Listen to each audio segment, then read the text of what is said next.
é minha primeira vez, tenho que também as bases dela. Glória a Deus. Em nome de Jesus, em nome do Senhor, glória a Deus.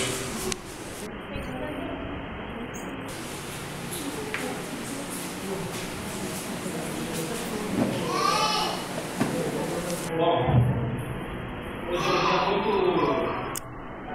Hoje eu estou muito alegre, muito feliz, porque hoje é um dia ao qual Deus tem cumprido parte das suas promessas na minha vida, e eu nunca pensei que eu estaria aqui pregando pela primeira vez. É uma coisa muito grande para mim. O pessoal pode pensar, pô, mas é normal para alguém pregando, mas quem está aqui sabe a responsabilidade que é de essa palavra do Senhor. A palavra do Senhor não é qualquer coisa. A palavra do Senhor está na Bíblia, fala que a palavra do Senhor é viva e eficaz, e ela é como uma espada afiada.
Bom, essa noite Deus me deu um tema, há umas 3 semanas atrás, quando eu estava fazendo o devocional, ele me mostrou um texto bastante conhecido do centurião de Cafarnaum. E eu mesmo nem sabendo que eu ia pregar isso, Deus colocou meu coração nessa palavra para estudar muito. E tanto que eu escrevi um texto muito grande sobre essa palavra, não sei nem quanto tempo vai ter essa apresentação, mas Deus nos ajuda que não seja tão tempo, né? O tema da mensagem é ingredientes da fé. Eu gostaria que os irmãos abrissem a sua Bíblia em Lucas 7, do 1 ao 10.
explicaram com insistência: este homem merece que ele faça isso, porque ama a nossa nação e construiu a nossa sinagoga. Jesus foi com eles. Já estava perto da casa, quando o centurião mandou um amigo dizendo a Jesus: Senhor, não te incomodes, pois não mereço receber-te debaixo do meu teto. Por isso, nem me considerei digno de ir ao teu encontro. Mas dize uma palavra, o meu servo será curado. Pois eu também sou homem sujeito à autoridade, e com soldados sob o meu comando, digo a um vá, e ele vai, e a outro venha, e ele vem. Digo ao meu servo: faça isto, e ele faz. Ao ouvir isso, Jesus admirou-se dele, e voltando-se para a multidão significa os discípulos, os seguidores de Jesus, que o seguia, disse: eu lhes digo que nem em Israel encontrei tamanha fé, nem em Israel encontrei tamanha fé. Então os homens que haviam sido enviados, voltando para casa, encontraram o servo reestabelecido. Bom, para a gente poder entender, para a gente poder extrair desse texto a melhor parte, a gente tem que entender o contexto. O contexto aqui, nessa época, Roma dominava Israel. Israel estava sob o jugo Israel estava sob o jugo de Roma. E por isso havia centuriões. Centuriões eram homens que cuidavam da estrada comercial de Israel naquela época. Naquela época, as pessoas vendiam coisas durante a estrada, vendiam objetos. E os centuriões também, eles cuidavam do povo. Centuriões eram homens considerados patente alta, líder, respeitado e temido. Não era qualquer um que poderia ser centurião. Ser centurião teria que ser uma pessoa que tinha um físico estruturado e também que tinha inteligência. Porque naquela época Roma era um dos reinos, o maior reino que existia naquela época era o de Roma. Para você ser centurião, você tinha que ser conhecido, você tinha que ter um nível para ser centurião, não era qualquer pessoa que podia ser centurião. E o centurião, como tinha escravos naquela época em Israel, ele recebia muita rejeição por parte dos judeus. Os judeus, tem duas coisas aqui: os judeus, eles não gostam de gentios. O que são pessoas gentios? A Bíblia fala de gentio, a Bíblia está falando que são pessoas que não são nascidas na nação israelita, que não nasceram em Israel. E não era só isso também que fazia, nessa parte aqui, não era só isso que fazia os corações dos judeus rejeitarem o centurião, mas também porque o centurião era um homem que estava ali fazendo eles se tornarem escravos. Então imagina, você nós aqui em Santos, chega um povo, um reino grande, e começa a dominar tudo, e traz centurião para cá, e quando você começa a ficar sob o jugo dele, se torna um escravo dele, você vai gostar?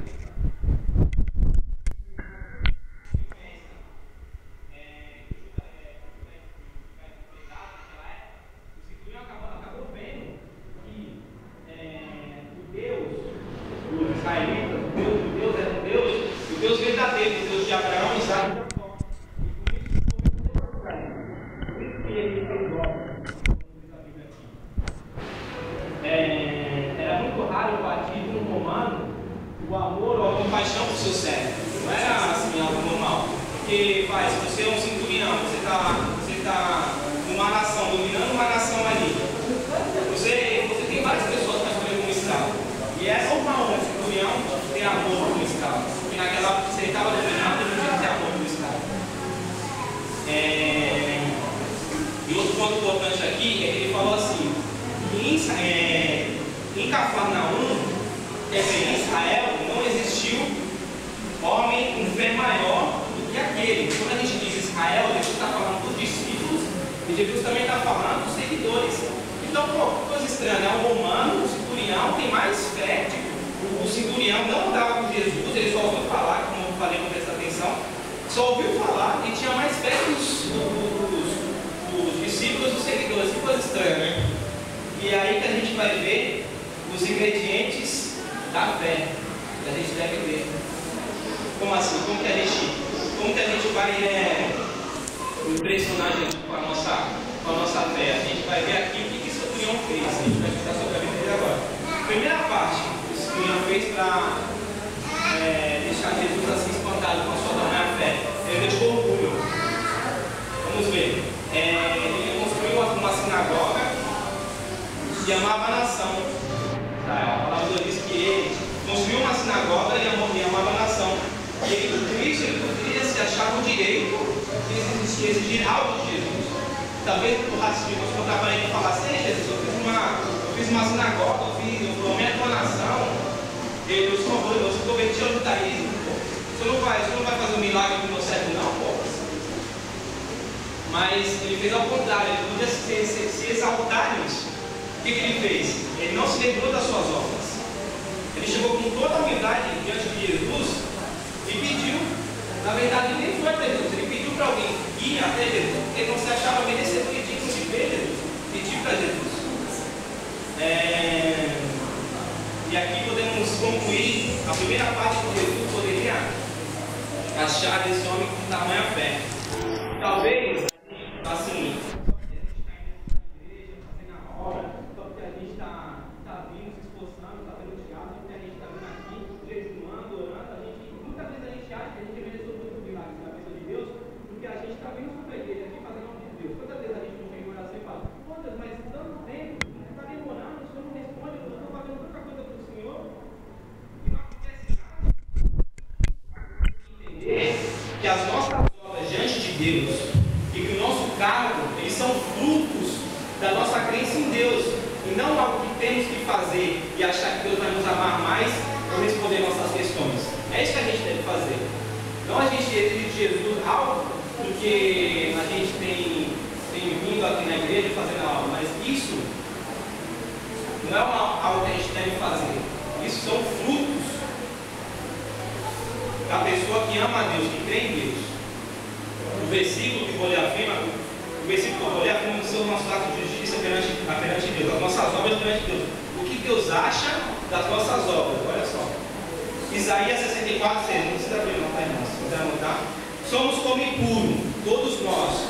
Todos os nossos atos de justiça são como trapo imundo. Murchamos como folhas. E como o vento, as nossas iniquidades nos levam para longe. Então, o que a gente faz não nos justifica diante de Deus. O que a gente faz na igreja, o que a gente faz para a obra de Deus, não vai fazer ele te amar mais. Porque no momento que ele te escolheu, não é que ele te amou mais, mas pela sua misericórdia. E aqui a palavra diz que as nossas obras diante de Deus, elas são como um trapo imundo. A palavra que eu fiz estudar que é trapo imundo é pano velho, pano sem condições de uso. Se a gente for tentar se justificar diante de Deus por causa das nossas obras, Deus vai falar: vocês são perfeitos, você não consegue fazer nenhuma obra perfeita. Mas há algo que nos justifica diante de Deus, que vai quebrar o nosso orgulho. É reconhecer a nossa condição pecaminosa. Olha que interessante, isso aqui vai explicar e vai dar entendimento maior. Lucas 18, do 10 a 14. Vocês devem ter lido lá. 2 homens subiram ao templo para orar. Um era fariseu. Fariseu é um grupo de pessoas que se dedicavam ao ensinamento do Antigo Testamento. E o outro, publicano, cobradores de impostos. O fariseu em pé orava no íntimo.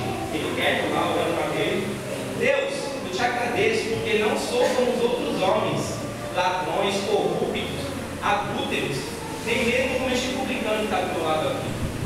Jejuo 2 vezes por semana, dou o dízimo de tudo quanto eu ganho. Eu queria que só me olhava assim para Deus: olha, meu Deus, eu faço tudo, eu sou merecedor porque eu faço tudo. Mas aí olha o publicano, deve ser nós, igreja. Mas o publicano ficou à distância, ele nem ousava olhar para o céu, nem ousava olhar para cima, mas olhando para baixo, dizendo: Deus, tem misericórdia de mim, que sou pecador. Eu lhes digo, Jesus, eu lhes digo que este homem, o publicano, e não o outro, o fariseu, foi para casa justificado diante de Deus. Pois quem se exalta será humilhado, e quem se humilha será exaltado. Então, se a gente quer ser justificado diante de Deus, a gente deve buscar a humilhação diante de Deus, e não chegar batendo o peito e exigir de Jesus que a gente está fazendo a obra de Deus. Não é isso. É a nossa humilhação. O reflexo da nossa humilhação é o reconhecimento de quem nós somos e do fato de que precisamos do seu perdão. Quando a gente vê que a gente é pecador, que a gente necessita, a gente carece da misericórdia de Deus, a gente sai mais justificado do que a gente vir para a igreja e achar que isso está nos justificando. Amém? Todos entenderam? Amém.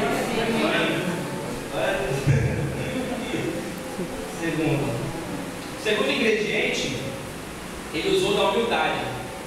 O centurião, ele era diferenciado. Ele tinha que ter força e capacidade para liderar. Imagina assim o pastor Marcos já liderando 10, 20 pessoas. Imagina liderar de modo difícil. Imagina liderar 100 homens. E ainda romanos, fortes. Pessoas cheias de orgulho. Não era qualquer um. Ele tinha reconhecimento, pois era uma autoridade. O maior reino daquela época. Muitos homens se sentiriam orgulhosos por fazer parte dessa parte do soldado, ser um centurião. E nessa parte, o centurião poderia chegar para Jesus e falar: onde está Jesus? Ele se achando todo, forte lá, cheio de inteligente. Onde está Jesus? Ele tinha a opção de chegar para Jesus. Aqui, eu sou reconhecido diante dos homens aqui, eu tenho autoridade para fazer o que eu quero aqui. Eu quero milagre. Eu quero milagre. E aí, você não vai me dar um milagre não? Mas ele fez diferente. Ele falou que não foi nem digno de ir na frente de Jesus. Olha aqui, essa parte é interessante, a gente tem que entender isso. Às vezes a gente se exalta por quem a gente é. Às vezes a gente chega pra gente e fala: pô, Jesus, eu sou inteligente. Pô, aquela pessoa que está lá pregando não sabe nada. Pô. Aquela pessoa que está lá fazendo obra não sabe nada. Eu sou melhor que ela. Por que ela está lá no meio fazendo a obra? Pô, Jesus, a gente não deve fazer isso. A gente deve ter humildade. A gente deve reconhecer a palavra de Deus diz que nós temos que honrar os nossos irmãos. A gente tem que considerar os nossos irmãos maiores do que nós. Eu aprendi isso uma vez. Como que isso é isso? Você olhar uma pessoa assim que você acha que aquela pessoa é melhor do que você, por exemplo. Você acha que você é mais inteligente, você olha para aquela pessoa e fala: como é aquela pessoa lá e tal. A gente começa a se exaltar em cima dela, mas Jesus não tem isso. Jesus quer tirar isso do nosso coração essa noite. Amém.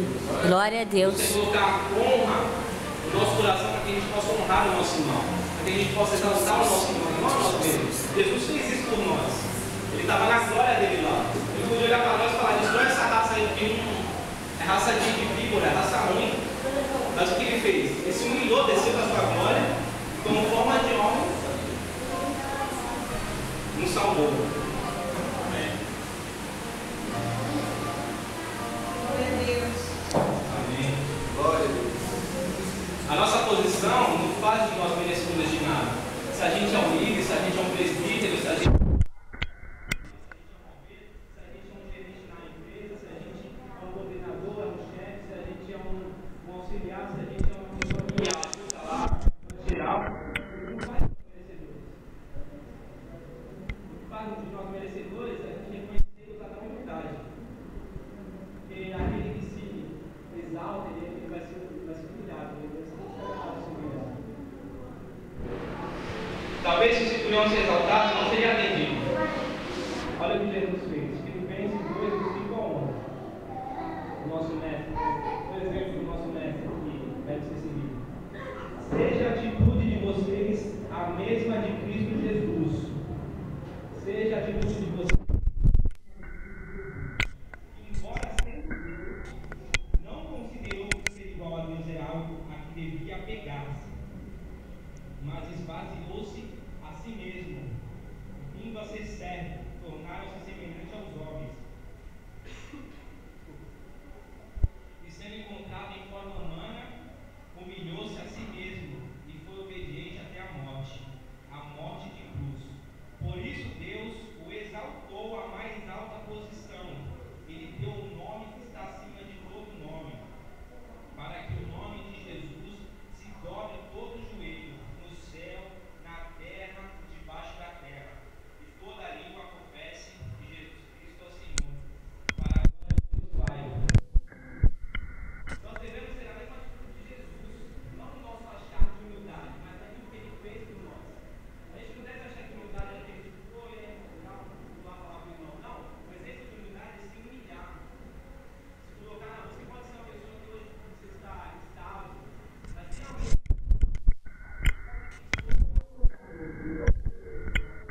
Deus quer ensinar a gente a se colocar no lugar do próximo. Bom, o terceiro ingrediente da fé que Jesus se estampou, esse homem, foi que ele deixou o egoísmo. Imagina, Jesus entrando em Cafarnaum, o centurião tem a família dele, tem as coisas dele, tem as necessidades dele, os desejos dele, os luxos.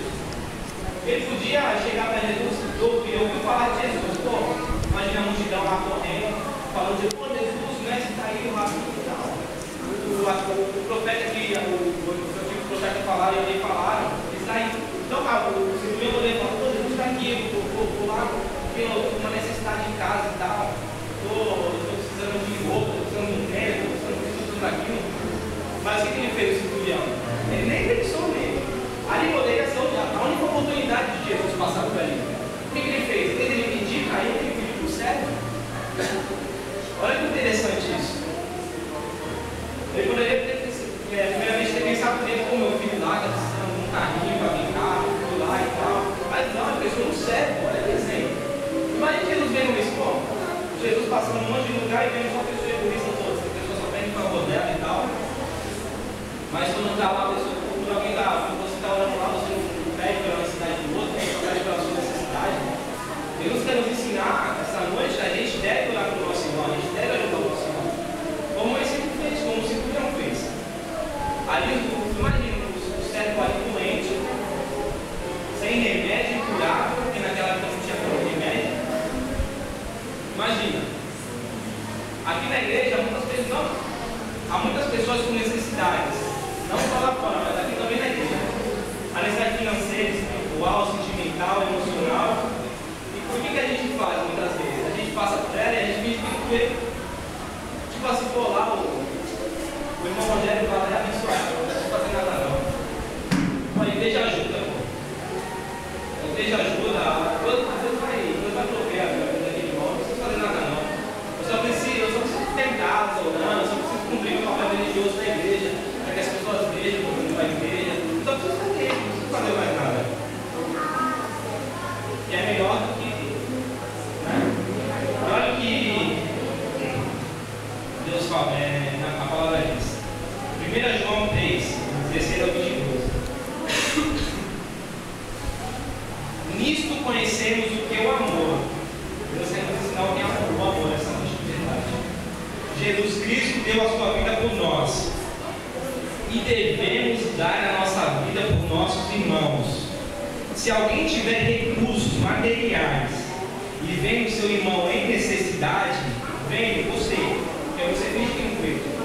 Vendo seu irmão em necessidade, não é a igreja, é você. Não se compadecer dele. Como pode permanecer nele o amor de Deus? Filhinhos, não amemos de palavra nem de boca, mas em ação e em verdade. Em ação e em verdade. Assim saberemos que somos da verdade. E tranquilizaremos o nosso coração diante dele, quando o nosso coração nos condenar. Porque Deus é maior do que o nosso coração, e sabe todas as coisas. Amados, se o nosso coração não nos condenar, temos confiança diante de Deus e recebemos dele tudo o que pedimos, porque obedecemos aos seus mandamentos e fazemos o que lhe agrada. A única forma legal de demonstrarmos o amor é em ação e em verdade. Não apenas em palavras, não apenas fingindo que você não está vendo.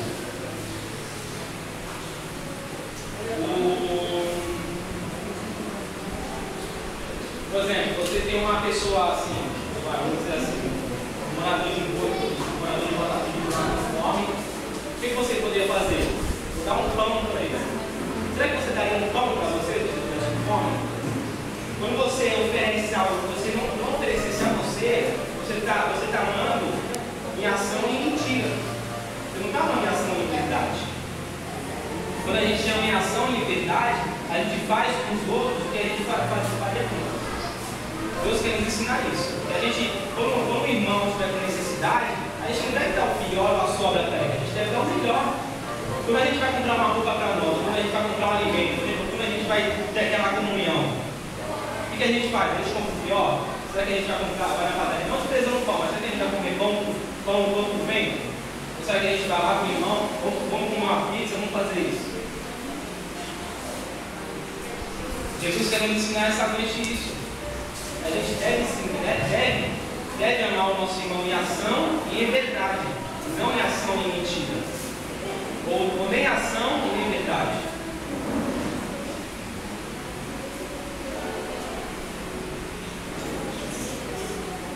Interessante que a palavra de Deus diz assim: amados, se o nosso coração não nos condenar, temos confiança diante de Deus e recebemos dele tudo o que pedimos. Talvez até hoje você não recebeu o que pede, porque você não está amando em ação e verdade. Porque, querendo ou não, quando a gente dá o pior para alguém, o nosso coração nos condena. Você chega e fala: olha aqui, você não deu o melhor para aquela pessoa.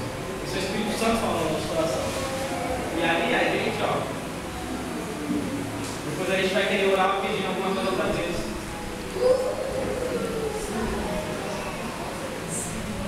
O que o centurião fez?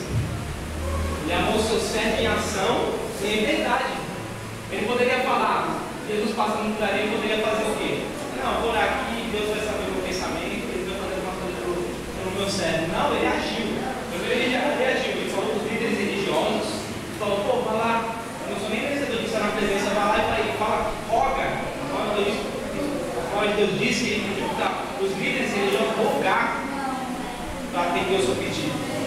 Isso foi uma ajuda genuína do coração desse centurião. Então Deus quer de nós um coração genuíno. Será que se a gente ajuda alguém, será que é de um coração genuíno de verdade? Ou será que a gente está ajudando esse irmão que deve amar, que deve dar? Será que a gente está fazendo isso? Será que a gente está fazendo algo para o nosso irmão como dever? Ou será que a gente está fazendo algo para o nosso irmão porque ele é amor? Aleluia. Amém? Bom, o quarto ingrediente: deixou a incredulidade. O centurião, por ver o seu servo muito debilitado, eu poderia pensar o quê? Pô, esse homem vai morrer, não tem mais jeito para ele. Da beira da morte, a palavra diz que ele estava à beira da morte. A beira está aqui, ó. A morte está aqui e na beira da morte. O que acontece? O que o centurião fez? O centurião, ele apenas ouviu falar de Jesus. Ele não foi que nem os discípulos e os seguidores. Os seguidores e os discípulos, eles tinham visto milagres. O centurião, ele só ouviu falar de Jesus. Que coisa estranha, né? Um romano vindo de outra nação, nunca tinha visto Jesus, nunca viu um milagre, mas ouviu falar apenas e creu. Creu que apenas uma palavra do Senhor poderia salvar aquele homem. Será que se Jesus, a gente nunca tivesse visto Jesus, e ele entra na nossa cidade, será que a gente iria crer como esse centurião creu? Se a gente nunca tivesse visto milagres, se a gente nunca tivesse visto pregação na televisão, se a gente nunca tivesse ouvido falar, será que a gente ia crer? Principalmente com a ordem desse homem, o nosso Senhor. O seu servo seria curado, será? Esse centurião não era discípulo nem seguidor, mas apenas ouviu falar de Jesus. Quanta fé! E esse texto aqui, ele explica muito bem. Deus quer passar. Jesus não deseja que sejamos crentes como Tomé. João 20, 24 e 29. Tomé, chamado Dídimo, um dos 12, não estava com os discípulos quando Jesus apareceu, depois da ressurreição de Jesus. Os outros discípulos lhe disseram: vimos ao Senhor. Mas ele lhes disse: se eu não vir as marcas dos pregos nas suas mãos, não colocar o meu dedo onde estavam os pregos e não puser a minha mão no seu lado, não crerei. Uma semana mais tarde, os seus discípulos estavam outra vez ali. E Tomé com eles, apesar de estarem trancadas as portas, Jesus entrou.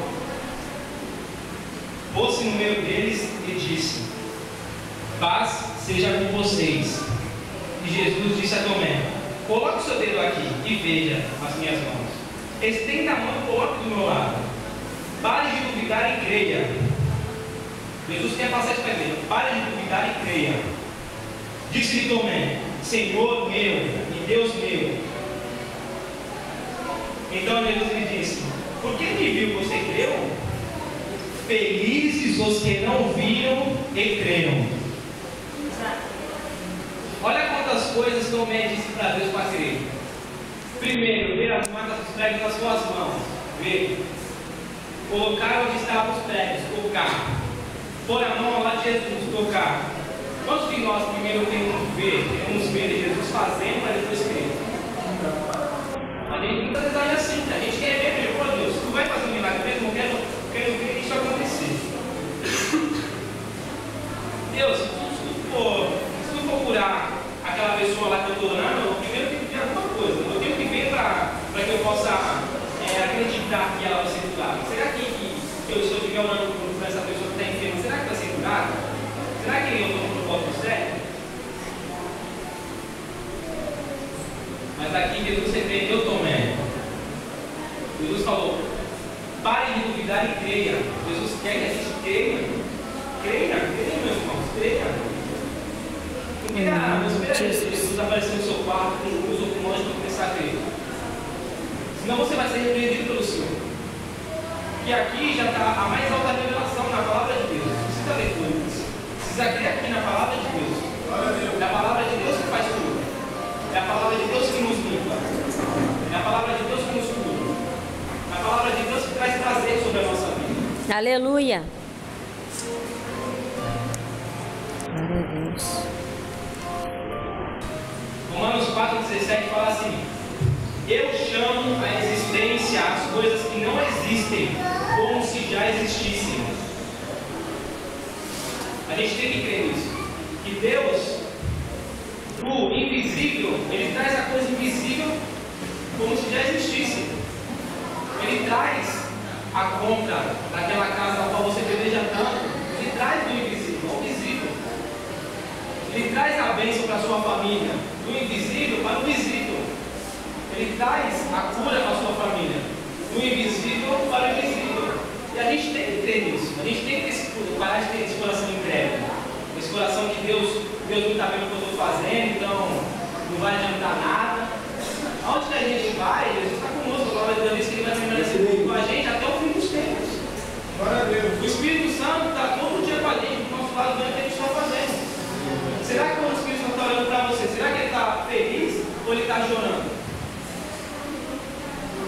Pô, pai, esse teu servo aqui, ele já leu na palavra que tem que ter, mas ele continua agindo como incrédulo. O Espírito Santo vai olhar para você essa noite e ficar alegre por você, que você está crendo no que Deus pode fazer na sua vida. Vamos pôr a mesa aquilo que Deus quer fazer por nós. Vamos ver. O centurião não precisou ver, mas acreditou. Ele acreditou, ele não estava nem aí para a multidão, ele não estava nem aí se as pessoas iam falar: mas será que Jesus faz isso mesmo? Será que Jesus levanta o morto? Será que Jesus faz curar os cegos? Será que Jesus faz destravar os ouvidos daquele que é surdo? Será que Jesus ele abençoa mesmo? Será que Jesus cura? Não, ele foi lá e ele criou no coração dele e pronto. É por isso que surpreendeu ao Senhor. Chegando para o Romano, centurião: homem, nunca estou comigo, não é meu seguidor, não é meu discípulo, mas eu mais do que meus discípulos. Quantas vezes Jesus repreendeu os discípulos e a gente não entende a mesma por quê? Porque era falta de fé. Esse centurião, ele tinha mais fé do que todos aqueles que estavam em Israel, que sabiam da lei do começo ao fim. Ele já estava memorizado na sua mente. Amém? Amém. Então vamos recapitular os ingredientes. O primeiro ingrediente, deixar o orgulho. O segundo ingrediente, usar a humildade. O terceiro ingrediente, deixar o egoísmo. E o quarto ingrediente, que vai ligar os outros primeiros três, deixar a incredulidade. Porque se a gente não crê, a gente não vai deixar de ser egoísta. Se a gente não crê, a gente não vai usar a humildade. Se a gente não crê, a gente não vai deixar o orgulho. Se quisermos ter a fé igual a esse centurião, devemos usar desses ingredientes. E essa fé foi a maior que Jesus viu diante daqueles que andaram com Jesus. Que essa fé esteja sobre todos nós. Vamos crer, igreja, amém? Deus está voltando.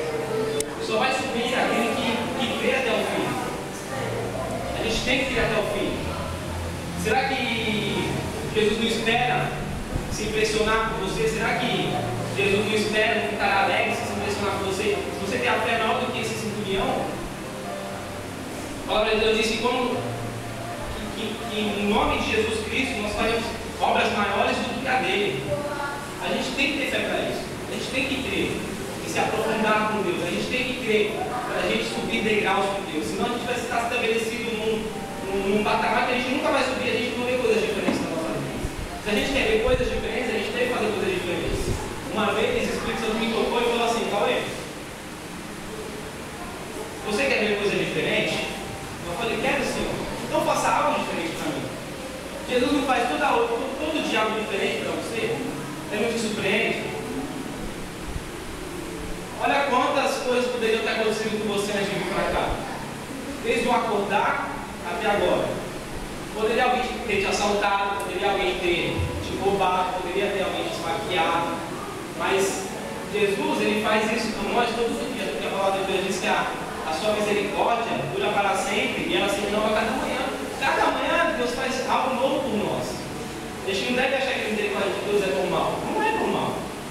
É algo que se renova a cada manhã, então é novidade isso. Se renova, renovar é novidade. Se a gente está no estado e a gente se renova, é uma novidade isso. Se alguém me vê assim mal, eu me renovo, fico feliz, é o quê? É uma novidade mesmo. Vê isso. Amém, meu irmão? Amém. Todos entenderam? Glória a Deus. Glória a Deus, então que é a primeira vez. Glória a Deus. Amém. Então, eu gostaria que a igreja ficasse de pé. Autorização do pastor Marcelo. Para que a gente possa aclamar a Deus por essa fé dentro de nós. Por essa fé que pode surpreender ao Pai. Pai querido, todo-poderoso, aqui estão os teus filhos, Senhor. Os teus filhos com necessidade, Senhor. Como do centurião, Senhor. Olha, tinha o seu servo, Senhor, lá, abatido, à beira da morte no Senhor. Pai amado e querido, quantas pessoas aqui o Senhor esquadrinhou o coração, Senhor, mas aparenta não ter nada, mas só o Senhor sabe o coração dessas pessoas como estão, Senhor. Muitas pessoas podem estar aqui, Senhor, não era aquilo que esperava, não foi curada, não foi liberta, mas, Senhor, isso tudo não aconteceu, Senhor, porque o seu coração não deu como desse centurião, Senhor. Estava esperando algo diferente, mas eu tenho ainda, Senhor, que o coração deles se inclinarem a Ti, Senhor, nessa noite, eles verão coisas diferentes ainda nessas últimas horas, Senhor. Aí nesse dia, Pai amado e querido Todo-Poderoso, eu declaro sobre a Tua igreja, Senhor, nessa noite, Senhor, uma medida de fé transportante sobre uma desse centurião, Senhor. Pai amado e querido, destranca, Senhor, o trancar do ouvido, destranca, Senhor, o trancar dos olhos espirituais para que eles possam entender aquilo, Senhor, que Tu deseja fazer a vida deles. Pai amado e querido, que eles vejam Tua palavra, Senhor, como a única fonte inesgotável, Senhor. É lá, Senhor, que a nossa vida é renovada, é lá, Senhor, que nós somos fortes. A Tua palavra diz, Senhor, em Romanos, que a Tua palavra, Senhor, ela é vida.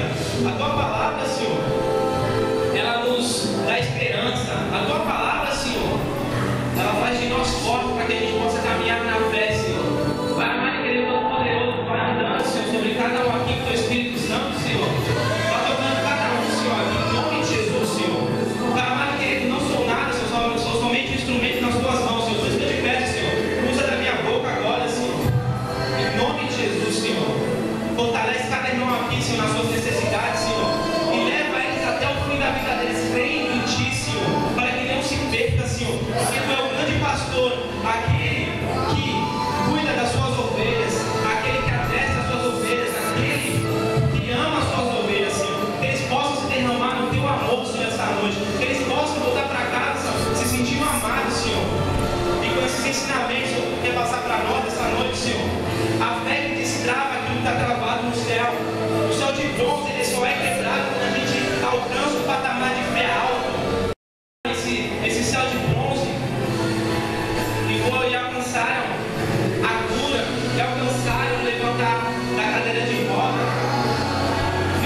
para que possa se colocar no lugar do outro e pedir em favor do outro.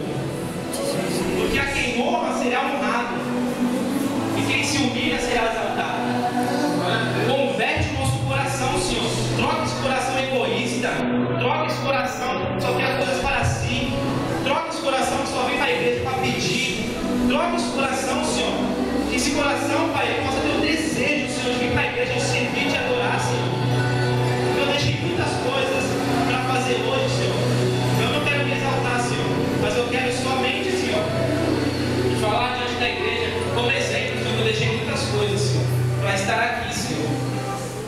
Que a tua igreja aprenda, Senhor, a estar derramado diante dos teus pés. E que é no juntar dos irmãos que Deus ordena a bênção para sempre. É estar junto com os irmãos que Deus derrama a bênção para sempre. Então coloque, Senhor, ministre no coração dos teus filhos, Senhor. É isso, Senhor. Isso que te pedimos e rogamos, Senhor. E cremos, Senhor, que isso acontecerá, Senhor. Que nenhuma semente, Senhor, aqui se perderá, mas toda dará